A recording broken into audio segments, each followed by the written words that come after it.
Right, let's go. Come on. Transfer news. Champions League finalists Lyon are reportedly targeting Arsenal's Katie McCabe. Yes, you heard it right. It wasn't an error. Arsenal's Katie McCabe is in Lyon's sights. However, Arsenal have indicated McCabe is not for sale. She signed fresh terms with Arsenal last year. Arsenal have just lost Viv this window. Weeks ago, it feels like moments ago, that we saw her now kind of announcing this blue shirt. Do we think this move could actually happen, or do we think this is just a red herring? It's pure waffle. It's kind of media hype. There's just no merit, no grounds to it. I think it's absolute waffle. Yeah, I honestly think it's when I saw it come through, I thought it was fake news for a start. Then I saw it on a running order and I was like, really? Honestly, I thought, it came from David Ornstein. I was reading through the article because, when you see things like this pop up, and I was like, anyone could have an interest in any player. I was like, #United could take an interest in LJ. Yeah, it doesn't mean lovely. they're going to get LJ. Like, it just means that they're interested in her lovely. and Yeah, talk to the club, and it's just not going to happen. But I'd love Aitana Bonmati in the WSL. But like, do you know what I mean? But it just doesn't make any sense. I mean, Katie McCabe, I don't think has ever expressed any interest to go anywhere else but Arsenal. Well, we had that whole Chelsea rumour debacle. Do you remember that? Yeah, but that didn't really kind of come to anything, and I don't think anyone even believed it back then. And Arsenal are never going to let her go. So to me, it just feels like a non thing. Right before we started recording, I'm guessing the Ireland press conference happened because McCabe was asked about it, and she said, I've seen the rumours, and for a club like Lyon to be interested, it's really nice. But I'm an Arsenal player. I've been for a long time and have full respect to my Arsenal fans and teammates and the club as a whole. That's the way it'll be. As I said, I'm an Arsenal player coming up to nearly 9 years now. I love the club. I love what we've been able to do and the trajectory we went on. As I said, I'm an Arsenal player, and that's about it, really. Mm-hmm.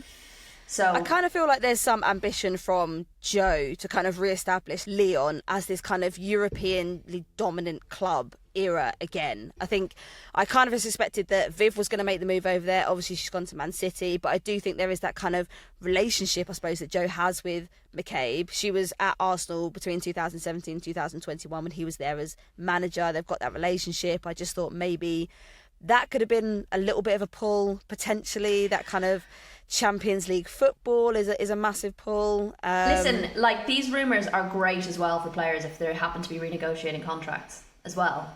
Massively helps. But like, listen, I've got these lads over here. They're desperate for me. McCabe Do you know what I dropped her own rumour.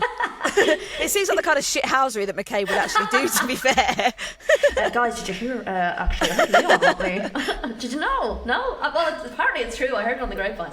I don't want to go, obviously. Like, throw another zero on there, will you?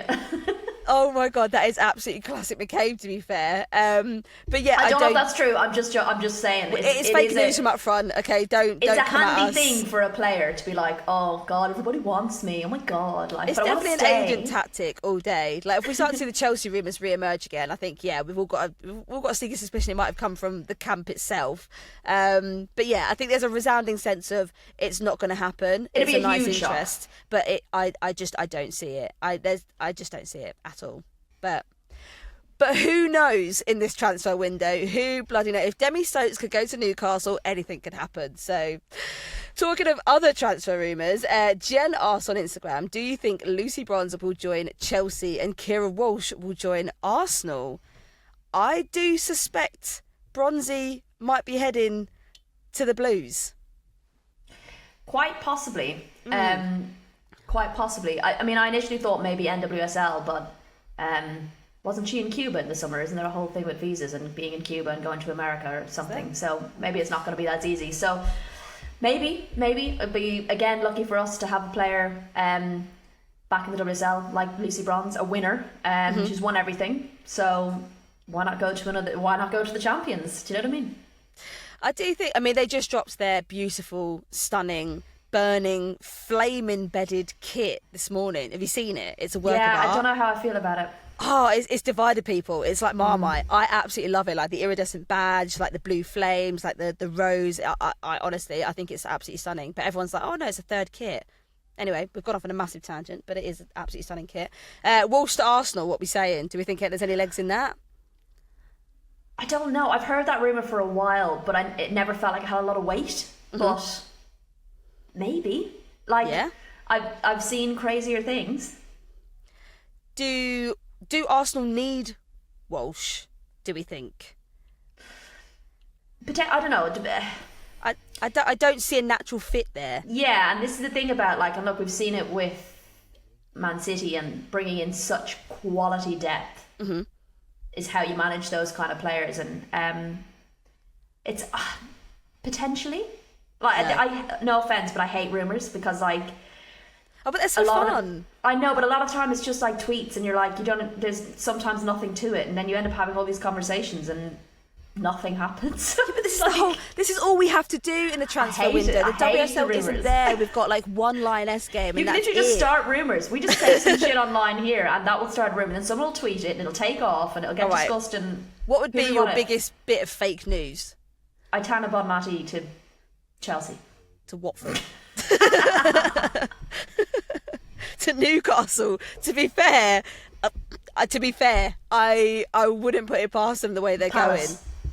I mean, nothing's come out about Palace yet. Palace have been very, very quiet in the old transfer window at the moment. Palace. And I'm always expecting there's going to be a couple of the old pros going into Palace. So I cannot wait to see who. I thought it might have been Kirby, to be fair, but I don't know. Let's wait and see. That was a rumour we started. Did we start that? Kind of. Did we? We discussed it, as I think I kind of aligned. Come full circle. We've started the rumours, we've learnt about the rumours, we've come back to the rumours, then we're actually believing the rumours and talking about the rumours if they weren't as. This is all we have to do until the WSL is back. We've got absolutely mental. Right, let's move swiftly on before we completely lose our minds. Brighton women have appointed Melbourne City's Dario Vidosic as their new head coach on a 3-year deal. Finally, there is some management in place. Their technical director hopes Vidosic will help guide them closer to their aim of top 4 ambitions. How achievable do we think this is? They finished 9th last season. We saw the same thing happen when Mel left. There was this kind of, okay, well, we had this big plan. We put together this strategy. We said that we were going to be in the top 4 by 2024. Like, that's what we're going for. And everyone kind of, there was this kind of, top 4? Is that, yeah? Type 5. I, even with Fran Kirby, don't necessarily think that is going to be something that Brighton are capable of achieving this year. And I don't mean that in a disrespectful way. I just think you need to really manage your expectations of what you're physically able to achieve. I also think you need continuity in a team to go up the table. And it's been chaos. You keep sacking your manager, like. So if they hang on to the manager for more than a season, then it is very much, it's an achievable, it's a good thing to aim for. I don't know how much say he's had in the players they brought in. But I just hope that he's fully aligned to the approach that they're taking to building their squad. Because I always find it interesting when a club brings in a whole lot of new players and then brings in a manager. And you wonder how those two kind of styles will merge together. Like, the manager could look at it and say, well, I probably would have brought in that player, or I think we should have brought in this. And, so it'll be interesting to see. I think it's a tall order to want to get to 4th this season, but stranger things have happened. I'm looking at you, Spurs. Granted, they didn't get to 4th, but they had a bloody good season. Or Liverpool, getting up the table, but Liverpool had consistency. So, that kind of desire to get up the table like that does require, it's a long-term project. And I just think so much turnover in players, so much turnover in managers, makes it difficult to bed in ideas, right? So we'll see. I think if he gets a full season under his belt, anything could happen. But it's going to be tough with potential players that are potentially leaving and have already left. This is literally what I was going to say. There's already so many challenges kind of in store for him. So Manchester United set to sign their top scorer last season, Elisabeth Terland, and I absolutely love Elisabeth Terland. We've spoken so highly of her in previous pods. She can't do any wrong in my eyes. She was the joint second highest scorer in the WSL last season, and her 13 league goals equaling 1 every 137 minutes she played. Those goals constituted half of Brighton's entire goal tally for their campaign. I mean, that feels like a massive loss, mitigated, I suppose, only by the fact that Fran Kirby has obviously joined. I mean, that's huge. That feels like a big missed opportunity. I think for Terland, I think she probably didn't want to. I think she'd probably outgrown the club and where it was at in terms of its kind of like short-term ambitions, to be fair. Man United does feel like a potentially sort of out of the pan and into the fire type situation at the moment. So I'm not entirely sure how that's going to go down either at Manchester United, but I do think the calibre is obviously going to be higher and more in line with where she's at as a player right now. Yeah, but Elisabeth Terland is very good at feeding off scraps. Mm-hmm. Right? So that could be a really good thing for Manchester United. You could have, they were struggling to create really good quality chances last season, and she is the kind of player that can, take really poor, or low amount of chances, or a low amount of balls into her and turn it into something. So that's a really positive thing for Manchester United, I think. I think it's a massive loss for Brighton to essentially lose their target player, who, as I said, could turn something and nothing into something, or nothing into a goal. So that would be a huge loss. It'll be interesting to see if they make a kind of big signing to try and replace. She hasn't left yet, first of all, but is rumoured to be. And should she leave, they will need a good target player to replace her. And they've lost Katie Robinson.